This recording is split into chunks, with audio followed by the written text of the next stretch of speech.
Good morning বন্ধুরা, শুভ সকাল। নমস্কার সবাইকে, হ্যাপি সানডে। সানডে মানেই কত রকম প্ল্যানিং, তাই না? যাদের ছুটি থাকে।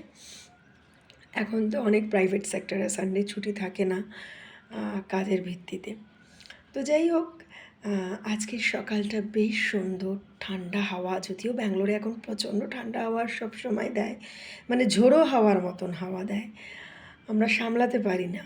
লাস্টে একদম জানলা বন্ধই করে দিতে হয়, এতটাই ঝোড়ো হাওয়া, মানে ঝড় উঠলে যেরকম হাওয়া হয় ওরকম হাওয়া। আর যেহেতু পাহাড়ি এলাকায় যতই বাড়িঘর হয়ে থাকুক, ওর তো আবহাওয়া পরিবর্তন হবে না।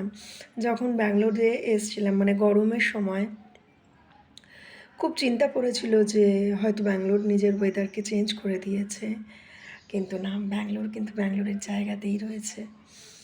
তো যাই হোক, বেশ সুন্দর লাগছে ওয়েদারটা। বর বেরিয়ে গেছে কাজে, যার জন্য একটু বসে তোমাদের সাথে কথা বলছি।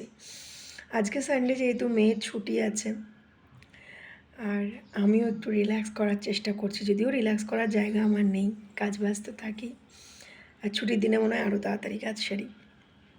তবুও আজকে দিনটা তোমাদের খুব খুব খুব ভালো কাটুক, পজিটিভলি কাটুক, এটাই কামনা করব। আর সবাইকে আমি রিকোয়েস্ট করব, জীবনে না নেগেটিভের জায়গা দিও না বন্ধু। তাতে নিজে কষ্ট পাবে, আশেপাশের মানুষ যারা তোমাকে ভালোবাসে তারা কষ্ট পাবে। আর যারা তোমার ক্ষতি বা তোমার খারাপ জিনিস দেখলে আনন্দ পায়, তারা আনন্দের রসদ খুঁজে পাবে। নেগেটিভিটি দিয়ে কিছু হয় না কোনো দিন, লাইফে শান্তি পাওয়া যায় না। তাই জন্য পজিটিভের জায়গা সবসময় মনে, জীবনে, চিন্তায় রেখো। ভালো থেকো, ভালো রেখো। দেখা হচ্ছে পরের ভিডিওতে। ততক্ষণের জন্য টাটা।